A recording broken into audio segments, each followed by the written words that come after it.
Kami undang Kau Roh Kudus sebagai roh kesembuhan, roh wahyu, roh hikmat, roh kuasa, roh kemuliaan, roh penolong, roh kekudusan. Dalam nama Yesus Kristus, mari bekerja pada saat ini. Haleluya. Dalam nama Yesus Kristus yang ajaib kami bersyukur, berdoa. Semua yang percaya katakan amin. Puji Tuhan. Shalom saudara-saudara yang dikasih Tuhan, kita hari ini masuk dalam hari yang istimewa, yaitu hari Pentakosta. Saudara, kita akan membaca firman Tuhan bersama-sama dari kitab Kisah Para Rasul pasal yang kedua, ayat 1 sampai dengan ayat yang keempat. Saya akan membacakan, demikianlah bunyi firman Tuhan. Ketika tiba hari Pentakosta, semua orang percaya berkumpul di satu tempat. Tiba-tiba turunlah dari langit suatu bunyi seperti tiupan angin keras yang memenuhi seluruh rumah di mana mereka duduk. Bertebaran dan tampaklah kepada mereka lidah-lidah seperti nyala api yang bertebaran dan hingga pada mereka masing-masing. Maka penuhlah mereka dengan Roh Kudus, lalu mereka mulai berkata-kata dalam bahasa-bahasa lain seperti yang diberikan oleh Roh itu kepada mereka untuk mengatakannya. Saudara yang kasih dalam Tuhan Yesus Kristus, kita bersyukur kepada Tuhan karena Tuhan sudah mencurahkan Roh Kudus-Nya kepada gereja dan gereja sudah berada dalam suasana Roh Kudus, dalam hadirat Allah sendiri. Nah saudara-saudara, ada seorang teolog yang penting, yaitu Jonathan Edwards dari Amerika. Dia adalah seorang teolog Puritan yang sangat besar, pikirannya betul-betul luar biasa. Saudara, dia menjelaskan tentang Roh Kudus sebagai roh penolong kita. Kalau Roh Kudus itu menjamah seseorang, selalu dikatakan roh itu turun dari atas. Dan ini sesuatu yang menyatakan bahwa dia adalah transenden. Dan dia bekerja untuk menguasai kita, mengendalikan kita sebagai orang-orang yang percaya kepada Tuhan Yesus Kristus. Nah saudara, di dalam Injil Yohanes pasal yang ke-20, dijelaskan di situ waktu Yesus menampakkan diri kepada para murid. Maka pada saat itu Yesus berkata, damai sejahtera bagimu. Dan kemudian Yesus mengembusi murid-murid dan berkata, terimalah Roh Kudus.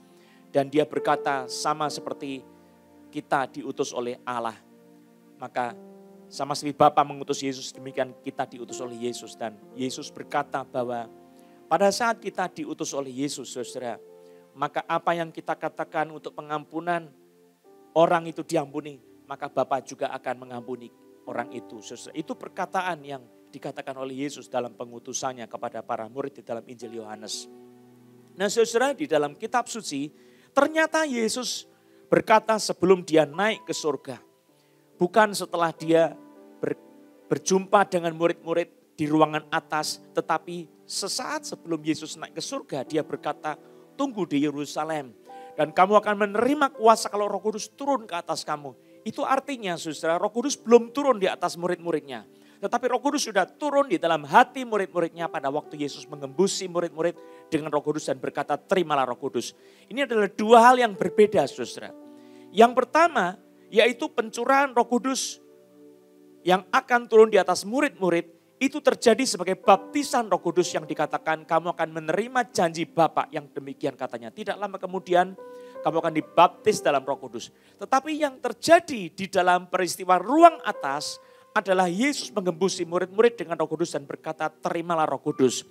Maka murid-murid menerima Roh Kudus dan saat itu adalah peristiwa kelahiran baru para rasul. Nah saudara, dua hal ini berbeda antara baptisan Roh Kudus dengan yang namanya kelahiran baru. Baptisan Roh Kudus adalah pekerjaan Yesus Kristus yang mencurahkan Roh Kudus-Nya yang diutus dari Bapa di dalam namanya. Dan itu adalah baptisan Roh Kudus, pencurahan Roh Kudus, roh turun dari surga atas para murid. Nah saudara, berbeda dengan kelahiran baru. Kelahiran baru adalah pekerjaan utama dari Roh Kudus. Kalau tadi baptisan Roh Kudus adalah pekerjaan utama Yesus Kristus, kalau yang namanya kelahiran baru adalah pekerjaan utama daripada Roh Kudus sendiri. Di mana murid-murid itu dijadikan baru, menjadi manusia baru. Yang lama sudah berlalu, yang baru sudah datang. Dan itu pengalaman yang harus kita alami bersama-sama. 2 kali hembusan. Yang pertama dari Yesus Kristus yang melahirkan kita kembali. Dan yang kedua adalah hembusan dari Allah Bapa yang kita baca di dalam Kisah Para Rasul pasal yang kedua ayat 1 sampai yang keempat. Saya bacakan, ketika tiba hari Pentakosta, semua orang percaya berkumpul di satu tempat. Tiba-tiba turunlah dari langit suatu bunyi seperti tiupan angin keras yang memenuhi seluruh rumah di mana mereka duduk. Saudara, ini suatu tiupan angin keras yang berbunyi. Itu sesuatu yang ditiup oleh Allah Bapa kepada kita. Berbeda dengan tiupan Yesus Kristus yang lemah lembut. Tapi tiupan dari Allah Bapa yang kekal itu adalah tiupan yang dahsyat. Sehingga sesuatu yang luar biasa terjadi. Dikatakan tiba-tiba tampaklah kepada mereka lidah-lidah seperti nyala api yang bertebaran dan hingga pada mereka masing-masing. Maka penuhlah mereka dengan Roh Kudus, lalu mereka mulai berkata-kata dalam bahasa-bahasa lain seperti yang diberikan oleh Roh itu kepada mereka untuk mengatakannya. Saudara, nubuat Yoel digenapi di dalam peristiwa Pentakosta ini. Bahwa pada hari-hari yang terakhir, kata Nabi Yoel, aku akan mencurahkan, kata Allah semesta alam, Rohku ke atas semua orang, semua manusia. Maka laki-laki, perempuan, anak-anak akan bernubuat. Teruna-teruna dan semuanya akan bernubuat. Tetapi orang-orang itu akan mendapat mimpi dan penglihatan-penglihatan. Saudara, itu satu janji Tuhan. Maka hamba-hambaku laki-laki dan hamba-hambaku perempuan akan juga mendapatkan karunia-karunia itu, saudara. Dikatakan dalam kitab suci. Yoel pasal yang kedua, ayat 28, 29 dan seterusnya sampai 30, saudara. Itu sesuatu perkara yang besar sekali terjadi dalam gereja, saudara. Yaitu Roh Kudus dicurahkan kepada gerejanya. Saudara, peristiwanya ini adalah peristiwa Pentakosta. Saudara harus ingat, Pentakosta di dalam perjanjian lama itu adalah ada dua peristiwa penting di dalam Pentakosta. Yang pertama adalah yaitu Allah Bapa menurunkan Tauratnya kepada manusia. Yaitu melalui Musa di Gunung Sinai. Dan itu peristiwanya adalah peristiwa Pentakosta yang pertama kali terjadi. Saudara, pada saat itu maka Musa turun dan kemudian mendapati bangsa Israel ternyata sudah menyembah berhala. Akibatnya apa, saudara? 3.000 orang harus mati karena mereka sudah berdosa menyembah berhala, anak lembu emas. Dan orang-orang Lewi yang membela kemuliaan Tuhan itu juga bekerja untuk membasmi mereka semua. Saudara, orang-orang yang takut akan Tuhan tidak ikut menyembah anak lembu emas dan mereka itu selamat. Tetapi ada 3.000 orang Israel yang sudah jatuh dalam dosa yang harus mati akibat dari pencurahan Taurat Allah. Pemberian Taurat Allah kepada umat manusia. Yang kedua, saudara, bangsa Israel setelah dia dibebaskan keluar dari tanah Mesir, Musa mendapatkan pewahyuan dari Allah mengenai hari raya 7 minggu. Yang harus ditentukan sejak hari pertama mereka menyabit gandum atau barley, saudara. Dan 7 minggu itu dihitung pada hari yang selanjutnya disebut sebagai hari Pentakosta. Mereka itu jatuh pada hari Sabat. Pentakosta selalu jatuh pada hari Sabatnya yang merupakan sesuatu hari Sabat baru, saudara. Pentakosta ini adalah satu kejadian di mana umat Israel membawa berkas-berkas yang terbaik dari panenan mereka dalam tahap awal. Jadi panenan pertama tahap awal selama 40 hari, mereka itu bukan 40 hari, 49 hari, 7 minggu, saudara. Sabitan pertama sampai dengan 49 hari mereka kumpulkan dan benih-benih yang paling baik dari gandum, dari barley itu harus dipersembahkan kepada Tuhan. Dan pada hari Pentakosta itu mereka bawa satu ikat besar yang penuh dengan bulir-bulir yang subur. Dipersembahkan kepada Tuhan, dibawa oleh imam dan diayunkan di hadapan Tuhan. Saudara, persembahan itulah yang diterima oleh Tuhan. Dan mereka harus membawa persembahan sukacita, persembahan sukarela kepada Tuhan. Dan ada 2 roti yang besar, saudara. Panjangnya itu kira-kira 7 telapak tangan dan lebarnya 4 telapak tangan. Lalu tebalnya 7 jari, saudara. Itu dipersembahkan 2 buah, ya, di hadapan Allah sebagai persembahan yang wajib. Di situ rotinya harus beragi dan betul-betul dari benih yang terbaik. Dan itu sebagai persembahan pertama, yaitu satu sukacita, satu kegembiraan karena apa? Tuhan memberkati umatnya yang hidup dalam perjanjian anugerah. Dan itu sebabnya maka umat Kristen mendapatkan benih yang terbaik dipersembahkan kepada Tuhan. Persembahan sukacita. Nah saudara, pada hari persembahan sukacita Pentakosta ada sesuatu yang luar biasa. Yaitu 3.000 orang yang bertobat dijamah oleh Roh Kudus. Karena hari itu adalah tuaian pertama dari gereja Tuhan. Tuaian pertama seperti pada waktu Pentakosta sesudah mereka keluar dari tanah Mesir. Maka di situ mereka mempersembahkan kepada Tuhan yang terbaik. Satu benih yang sudah diberkati oleh Tuhan. Satu benih yang sangat luar biasa. Subur-subur dipersembahkan kepada Tuhan. Dan gereja mendapatkan 3.000 tuaian pertama, saudara. Itu satu persembahan yang luar biasa. Nah saudara, peristiwa Pentakosta itu didahului oleh tiupan dari surga, dari Bapa di surga. Turunlah dari langit suatu bunyi seperti tiupan angin keras yang memenuhi seluruh rumah di mana mereka duduk. Dan tampaklah kepada mereka lidah-lidah seperti nyala api yang bertebaran dan hingga pada mereka masing-masing. Saudara, dalam bahasa Indonesia dikatakan lidah-lidah seperti nyala api. Kalau di dalam bahasa asli, saudara, ada satu kata yang belum diterjemahkan oleh terjemahan Indonesia. Ya, di sini cuma disebut lidah-lidah seperti nyala api. Tetapi saudara, kalau kita membaca dalam terjemahan bahasa aslinya ada kata diamerizo. Diamerizo itu belum diterjemahkan dalam bahasa Indonesia. Itu berarti sesuatu yang terbelah. Kalau dalam bahasa Inggris diterjemahkan cloven tongues. Cloven. Diamerizo, cloven, jadi terbelah. Tongues, lidah-lidah yang terbelah seperti api. Di situ terjemahan King James. Lalu ada Young Literal Translation, divided tongues.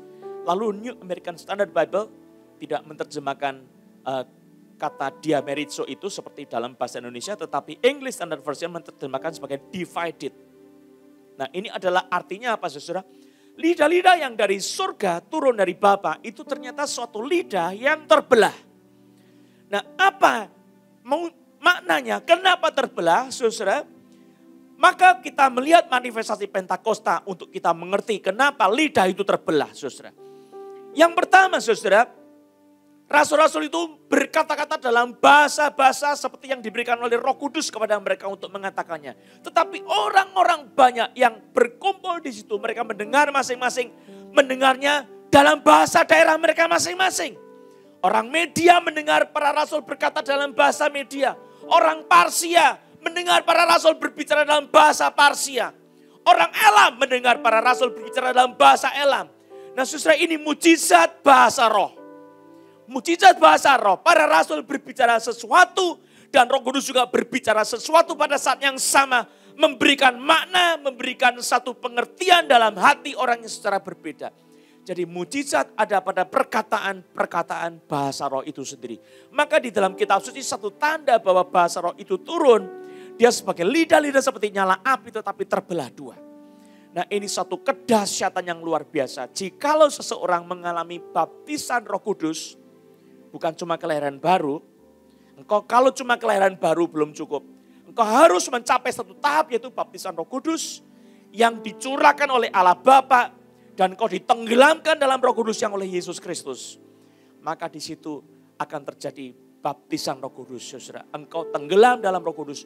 Ada sesuatu yang dirubah, lidah kita, saudara. Lidah itu adalah satu alat dalam hidup kita yang tidak bisa dikendalikan, saudara. Lidah itu dikendalikan oleh api neraka. Yang bisa menghancurkan adalah api Roh Kudus. Maka pada saat kita dibaptiskan dalam Roh Kudus, terjadi pengudusan secara total dalam hidup kita. Tidak mungkin tidak ada pengudusan. Baptisan Roh Kudus adalah pengudusan yang paling dahsyat. Itu pengudusan pasif yang kedua setelah kelahiran baru. Saudara, penggenapan 2 Timotius 2:21. Barang siapa menyucikan dirinya dari hal-hal yang jahat, maka dia akan menjadi perabot rumah untuk maksud yang mulia. Ia dikuduskan. Ini adalah peristiwa pengudusan pasif yang kedua. Pengudusan pasif pertama adalah waktu kita lahir baru. Lalu kita hidup aktif sebagai orang manusia baru. Sebagai manusia baru tebusan Kristus. Kita menyucikan diri dari hal-hal yang jahat. Dan kemudian tiba saatnya Roh Kudus akan tercurah atas kita. Sehingga kita dibaptiskan dalam Roh Kudus. Pengudusan pasif yang kedua. Yaitu kita menerima pembasuhan oleh Roh Kudus sehingga lidah kita dirubah, saudara. Ada kuasa Allah yang turun atas lidah kita Dan perkataan kita diurapi Roh Kudus. Ada satu pekerjaan Roh Kudus yang menyertai perkataan kesaksian lidah kita. Maka Yesus berkata, kamu harus tunggu di Yerusalem sampai kamu diperlengkapi dengan kuasa dari tempat yang maha tinggi. Maka kamu akan menjadi saksiku di Yerusalem, Yudea, Samaria sampai ke ujung bumi. Nah, saudara, ini sangat penting sekali bagi kita sebagai orang percaya harus mengalami 2 kali hembusan Roh Allah. Yang pertama hembusan dari mulut Yesus, Roh Kudus yang sama tetapi dari mulut Yesus yang melahirkan kita kembali. Dan yang kedua adalah hembusan Roh Kudus yang membuat kita sebagai orang-orang yang dipenuhi dengan kuasa Roh Kudus. Karena Roh itu turun ke atas kita dan kita sebagai orang yang mengalami kuasa Allah itu kita hidup sebagai orang yang menang. Menjadi saksi Kristus yang menang. Ada hadirat Allah Roh Kudus di sekitar kita karena dia berkuasa atas kita. Dan ini bukan Roh Kudus yang kecil tapi dia Roh yang maha kuasa yang menyertai kita. Cuma syaratnya saudara. Saudara kalau mau mengalami kuasa itu saudara harus betul-betul menguduskan diri dari yang jahat. Dan yang kedua saudara, kita harus mempunyai hati yang haus dan lapar akan Tuhan. Akan Roh Kudus sendiri. Coba katakan lapar dan haus akan Roh Kudus. Ya kalau lapar, saudara kepengen makan. Saudara lapar tidak bisa dibuat-buat. Kalau saudara lapar belum makan, perutnya saudara mengeluh. Akan berteriak dengan suara yang aneh. Seperti bunyi geledek tapi kecil saudara. Lalu kemudian saudara akan merasakan hidupmu tidak enak, tidak nyaman. Kalau haus, engkau juga ingin minum. Tidak bisa dibuat-buat. Haus itu bukan dibuat-buat saudara. Engkau haus setiap saat, kau akan merasakan kehausan itu. Kalau lapar dan haus dua-duanya menyatu, itu sesuatu yang luar biasa. Haus dan lapar akan Roh Kudus. Itu saya mau katakan lebih penting dari segala-galanya. Sebab kunci untuk mendapatkan pencurahan Roh Kudus itu engkau harus lapar dan haus akan Roh Kudus. Engkau tidak bisa berpikir, saya haus akan Roh Kudus. Tidak, engkau mesti merasakan sendiri. Lapar dan haus akan Roh Kudus. Sehingga tidak bisa dipuaskan dengan cara apapun. Saat engkau bekerja, engkau tetap rasakan lapar. Haus, tetap rasa. Saat engkau sedang tiduran, engkau rasa lapar. Engkau haus akan Roh Kudus, saudara. Maka disitulah kuncinya engkau akan mendapatkan pencurahan Roh Kudus. Saudara, banyak orang yang sudah dipuaskan oleh dunia ini sehingga dia tidak lapar lagi akan Roh Kudus. Sudah dipuaskan dengan hidup dosa, melakukan dosa dengan sengaja dan tidak pernah habis-habis. Sehingga dia tidak pernah merasa puas untuk mencari dosa terus. Maka dia tidak akan bisa dipenuhi dengan Roh Kudus. Saudara, kalau Roh Kudus itu turun, engkau ada lapar dan haus. Engkau sudah menyucikan dirimu dari yang jahat. Maka terjadilah satu pembaruan baru lagi. Pengudusan yang lebih dahsyat lagi. Engkau akan menjadi orang Kristen yang bisa melakukan kehendak Allah untuk mencapai standar yang Tuhan tentukan. Itu karena apa? Karena Roh Kudus, bukan karena diri kita sendiri, saudara. Ada orang Kristen yang berpikir, saya sudah lahir baru, saya sudah percaya Yesus juru selamatku. Tetapi saudara, hidupnya selalu jatuh dalam dosa. Karena apa? Sebab engkau belum mengalami baptisan dalam Roh Kudus. Nah saudara, baptisan Roh Kudus itu bukan cuma pengudusan kita yang dahsyat, yang radikal. Tetapi juga merupakan pencurahan kuasa Allah. Sebab akan turun atas kita Roh Allah di atas kita dan dia mengendalikan segala sesuatu. Sehingga kuasa Allah bekerja dan tak bisa ditahan. Dan itu sesuatu yang dahsyat sekali. Tidak bisa main-main. Ini sesuatu yang luar biasa. Kalau kita membaca dalam terjemahan bahasa Jawa sehari-hari. Kowe bakal nompo kasekten. Kasekten, kesaktian. Saya tahu kesaktian itu apa? Ya, kesaktian itu dimiliki oleh orang-orang berilmu. Nah, kita memiliki kesaktian dari surga, kesaktian yang datang dari Roh Allah sendiri. Siapa bisa melawan, saudara? Tidak ada yang bisa mengalahkan. Dan kekuatan ini menjadi kekuatan bagi kita untuk menjadi saksi Kristus. Saudara, kalau saya membaca terjemahan dari New King James, saya mendapati satu terjemahan yang unik. Coba kita lihat sedikit ya. Saya mau katakan di sini tentang penerjemahan dari kitab Yoel pasal 2 ayat yang ke-29. Dari Yoel pasal yang kedua ayat 28 saya bacakan bahasa Indonesia. Kemudian daripada itu akan terjadi bahwa aku akan mencurahkan rohku ke atas semua manusia. Maka anak-anakmu laki-laki dan perempuan akan bernubuat. Orang-orangmu yang tua akan mendapat mimpi. Teruna-terunamu akan mendapat penglihatan-penglihatan. Ayat 29. Juga ke atas hamba-hambamu laki-laki dan perempuan akan kucurahkan rohku pada hari-hari itu. Tapi kalau lihat ayat 29 terjemahan New King James itu berbeda dari terjemahan bahasa Indonesia. And also on my men servants and on my maid servants I will pour out my spirit in those days. Jadi katakan and also on my men servants and on my maid servants. Jadi ke atas hamba-hambaku, huruf besar ku-nya, laki-laki. Dan hamba-hambaku perempuan, ku huruf besar, akan kucurahkan rohku pada hari-hari itu. Saudara, itu terjemahan yang ada dalam New King James. Saudara, dari beberapa terjemahan memang terjemahan New King James itu bisa masuk akal, tetapi terjemahan dalam bahasa Indonesia juga masuk akal. Nah, kenapa saudara? Sebab di dalam terjemahan bahasa Indonesia memang lebih penekanan kepada aku akan mencurahkan rohku kepada semua orang. Ya, semua termasuk anak-anakmu, hamba-hambamu laki-laki, hamba-hambamu perempuan. Ya, tapi kalau dalam terjemahan New King James itu penekanannya bukan kepada semua orangnya, tetapi kepada milik Tuhan. Jadi maka di dalam terjemahannya di sini adalah hamba-hambaku laki-laki dan hamba-hambaku perempuan. Saudara, saya mau katakan, kalau engkau mau mengalami pencurahan Roh Kudus, engkau harus menjadi hambanya Tuhan. Ini penting sekali. Apa maksudnya? Pertama, seorang hamba itu tidak ada kebanggaan. Hamba itu budak, kelas yang paling bawah dalam strata sosial. Tidak ada kebanggaannya. Saudara, tidak boleh ada sombongnya sama sekali. Kalau dinilai skor 0 sampai 100, kesombonganmu harus 0. 0 nilai kesombongannya. Menjadi hamba Tuhan, 0 kesombongannya. Yang kedua, saudara, seorang hamba dia tidak punya pilihan. Dia hanya mentaati tuannya. Angkanya 0 sampai 100, usahakan engkau mencapai 100. Ketaatanmu kepada Tuhan, menjadi hamba Tuhan. Nah saudara, ada orang yang kemudian mengkonflikkan pikiran antara baptisan Roh Kudus dengan kelahiran baru. Lalu kemudian menganggapnya sama sehingga terjadi blunder yang secara teologis fatal. Saya katakan ini, banyak orang yang berpikir orang kalau menerima Roh Kudus, maka dia baru disucikan. Bukan menyucikan diri dulu, baru kemudian menerima Roh Kudus. Saudara, kita harus membedakan dua hal ini. Kalau lahir baru, engkau disucikan, baru engkau bisa menjadi hidup kudus. Tapi beda dengan baptisan Roh Kudus, karena syarat untuk menerima baptisan Roh Kudus, 2 Timotius 2:21, yaitu bahwa engkau harus menyucikan diri dari yang jahat dulu, baru engkau akan dikuduskan. Nah, ini dua hal yang berbeda, saudara. Maka Roh Kudus pada momen kelahiran baru, kita menerima Roh Kudus supaya kita bisa hidup kudus. Betul. Kita menerima Roh Kudus, diam di dalam roh kita, di dalam hati kita, dalam batin kita, supaya kita bisa hidup kudus. Tapi sesudah itu tanggung jawab kita adalah hidup kudus. Menyucikan diri dari segala yang jahat.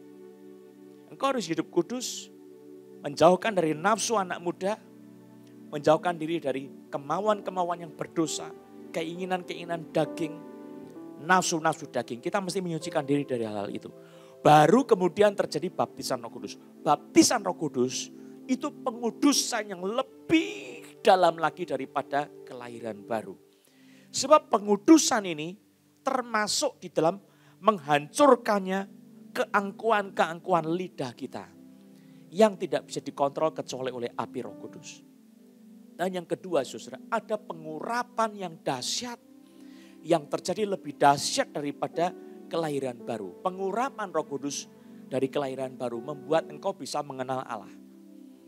Pengurapan Roh Kudus untuk baptisan Roh Kudus membuat engkau bisa berjalan bersama-sama dengan Roh Kudus dan menghadirkan kerajaan Allah di bumi ini. Saya katakan, pengurapan Roh Kudus membuat engkau bisa menghadirkan kerajaan Allah di bumi ini. Sehingga momen itu menjadi momen kesaksian yang sangat penting dan besar sekali. Itu sebabnya pada pagi hari ini saya ingin mengajak kita, milikilah baptisan Roh Kudus. Dengan cara apa? Saudara menyucikan diri dari yang jahat. Pak, kalau saya belum menyucikan diri dari yang jahat bagaimana? Bertobat. Bertobat sekali lagi sebagai orang percaya. Kalau engkau belum lahir baru, engkau mesti lahir baru lebih dahulu. Akui dosa-dosamu dengan penyesalan, dengan rasa malu, dengan hancur hati, dengan pertobatan. Lalu kemudian datang kepada Yesus dengan darahnya yang mahal itu. Menyucikan kita dari segala dosa dan pelanggaran. Dan sesudah itu apa yang harus saudara lakukan? Engkau bertekun dalam kekudusan untuk mengejar baptisan Roh Kudus. Nah, saudara yang mengalami baptisan Roh Kudus, engkau buka hatimu untuk Roh Kudus bekerja. Biarkan dia mengalir, engkau menanti-nantikan dia. Terus menantikan, ingin lapar akan Roh Kudus, haus akan Roh Kudus, maka terjadilah kuasa Tuhan di dalam hidupmu. Mari kita berdoa. Allah Roh Kudus, penuhi kami, ku rindu Kau selalu dalam hidupku.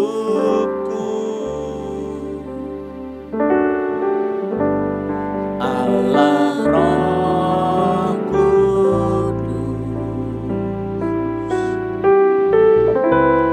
ubah hatiku,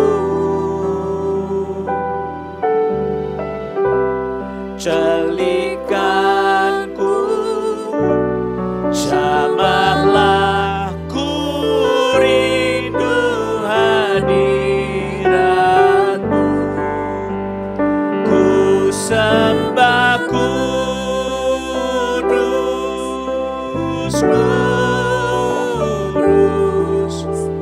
kudus, kuduslah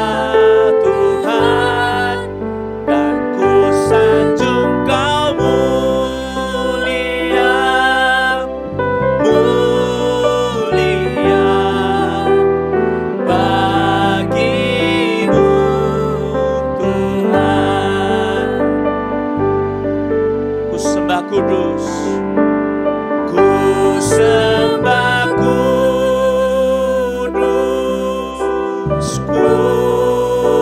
kudus,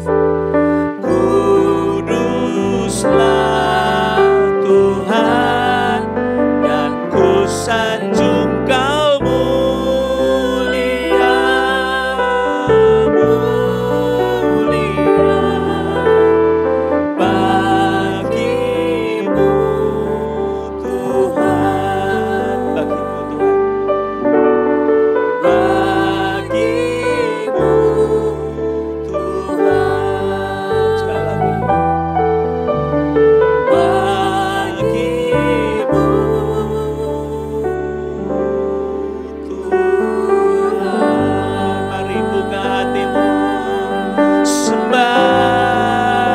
Kita yang mulia, sembah Roh Kudus, sembah Yesus, sembahlah Bapa kita, haleluya. Saudara yang bisa berbahasa roh, saudara boleh berbahasa roh untuk Tuhan, bukan untuk manusia. Engkau berkata-kata kepada Tuhan.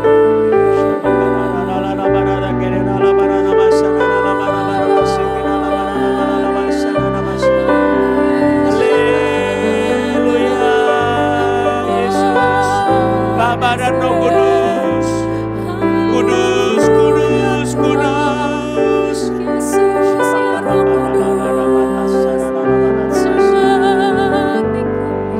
Pada pagi ini Roh Kudus, mari turun atas kami semua anak-anak-Mu yang merindukan Engkau pada saat ini. Saudara berdoa minta ampun untuk dosa-dosa kita masing-masing. Saudara terus musik menyanyikan. Doa minta ampun untuk segala dosa-dosa kita. Saudara jangan takut.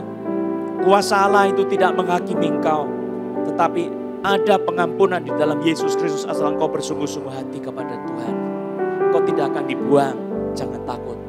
datang kepada Yesus, dengan darah Yesus itu engkau akan diampuni. Pengampunannya begitu luar biasa. Sekalipun dosamu merah seperti kirmis akan menjadi putih seperti salju. Walaupun dosamu merah seperti kain kesumba akan menjadi putih seperti bulu domba. Darah Yesus itulah pengharapan kita. Terus minta Roh Kudus. Akui dosamu. Minta Roh Kudus itu menjadi pendamping hidupmu. Turun atasmu. Dalam nama Yesus. Saya akan berdoa untuk saudara masing-masing. Ikuti saya berdoa bersama-sama. Roh Kudus yang manis. Saya datang di hadapan Tuhan Yesus. Penuh dosa dan penyesalan. Dengan rasa malu kami mengakui dosa-dosa kami. Tuhan, hancurkan kekerasan hati kami. Oleh darah Yesus Kristus. Dan pada saat ini Roh Kudus bekerja dalam hati kami, menyadarkan hidup dosa kami. Sehingga kami mengerti betapa kami sudah jauh dari Tuhan. Kami sudah menyakiti hati Tuhan. Segala pelanggaran kami menolak pekerjaan Roh Kudus. Ampuni kami pada saat ini. Dan sekarang saudara buka hatimu. Minta darah Yesus. Roh Kudus curahkan darah Yesus menyucikan hati dan pikiran kami. Dalam nama Yesus Kristus. Dan sekarang minta Roh Kudus tercurah atas hidupmu. Dalam nama Yesus. Katakan, Roh Kudus, datanglah tercurah atas hidupku. Katakan kepada Yesus yang akan membaptiskan kau dalam Roh Kudusnya. Katakan, Yesus Kristus, aku pegang janjimu.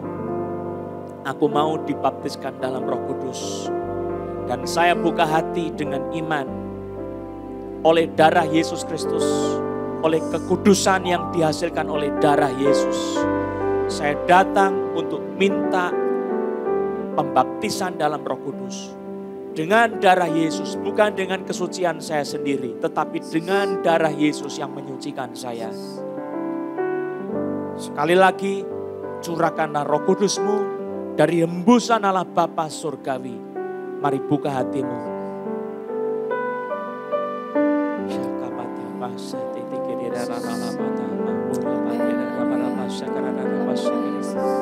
Roh Kudus, datanglah di setiap pribadi demi pribadi. Curahkanlah Roh-Mu yang kudus demi nama Yesus Kristus. Bukan dari tangan manusia tapi dari tangan Yesus Kristus. Membaptiskan setiap orang yang hatinya haus, lapar akan Roh Kudus. Roh Kudus, mari datanglah, tercurah. Roh Kudus, turunlah, tercurah dalam nama Yesus. Roh Kudus sedang dicurahkan pada saat ini di dalam hidupmu masing-masing. Yang hatinya haus, lapar akan Roh Kudus. Dalam nama Yesus, buka hatimu, nikmati hadirat Tuhan. Dalam nama Yesus Kristus. Haleluya, terima kasih Tuhan. Haleluya, terima kasih untuk Roh Kudus yang sudah kau curahkan kepada kami untuk menjadi saksi kematian dan kebangkitan Yesus Kristus. Haleluya. Amin. Terima kasih Yesus. Terima kasih Tuhan. Terima kasih buat darah-Mu Yesus. Terima kasih buat tubuh dan darah Yesus. Terima kasih Tuhan. Roh Allah bekerja menyembuhkan kita yang sakit. Haleluya. Yang lemah tubuhnya disembuhkan oleh darah Yesus, oleh bilur-bilur Yesus, dalam nama Yesus. Yang punya masalah ikatan dosa, dipatahkan ikatan dosa itu dalam nama Yesus oleh kuasa tubuh dan darah Yesus. Dan kekuatan yang membaharui bekerja dalam hidup kita. Roh Allah yang hidup bekerja dengan bebas dalam nama Yesus. Terima kasih Roh Kudus. Pada saat ini kami berdoa, terima kasih Tuhan untuk segala perbuatan-Mu di atas kayu salib. Menyucikan kami, membuat kami dilayakkan untuk menerima berkat perjanjian baru. Juga kami boleh pada pagi hari ini menerima pencurahan Roh Kudus. Pengudusan oleh darah Yesus. Yang membuat kami dilayakkan menerima baptisan dalam Roh Kudus. Pengudusan bersama-sama dengan baptisan itu kami terima oleh nama Yesus Kristus. Dan kami boleh menjadi saksi kematian dan kebangkitan Yesus. Menjadi saksi Injil yang penuh kuasa. Menjadi saksi Injil yang di dalamnya kami bergerak oleh Roh Kudus. bersama dengan Roh Kudus menghadirkan kerajaan Allah di bumi ini. Dan kami sungguh-sungguh menjadi kekuatan di dalam tangan Tuhan, sebab Engkaulah yang bekerja di dalam kami dan melalui kami sebagai orang yang percaya kepadamu. Tanda-tanda ajaib akan menyertai kami, kesembuhan-kesembuhan, kekuatan-kekuatan yang ajaib, kuasa Allah, mujizat-mujizat terjadi oleh karena nama Yesus. Menyertai pelayanan kami dan kami membawa dunia kepada iman di dalam Yesus Kristus. Pakailah kami sebagai alat-Mu ya Tuhan. Terima kasih Roh Kudus. Dan sekarang kami mau berdoa buat teman-teman yang sakit, yang lemah tubuh. Mari tumpangkan tanganmu atas bagian tubuhmu yang sakit di mana saja. Di dalam nama Yesus Kristus. Oleh kuasa nama Yesus kami ikat dan hancurkan pekerjaan iblis.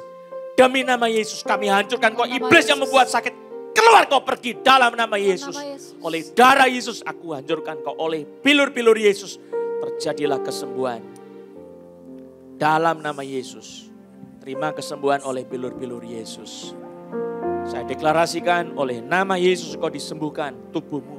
Coba gerakkan bagian tubuh yang sakit itu dengan iman. Ada yang lengannya sakit itu sudah disembuhkan. Yang perutnya sakit sudah disembuhkan. Yang lapar juga Tuhan berikan kekenyangan di dalam nama Yesus. Terima kasih Tuhan. Mari kita akhiri ibadah kita. Kita nyanyikan bagikan langit yang membentang. Bagaikan langit yang membentang, begitu luas kasih Tuhan, tiada berhitung. Pertolongan-Mu dalam hidupku.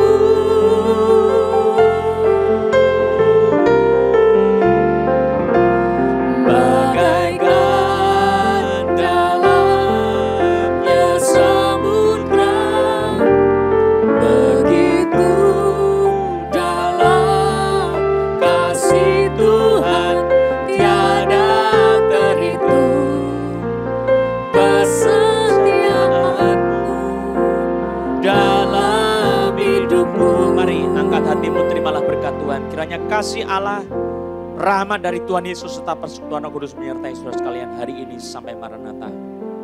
Amin.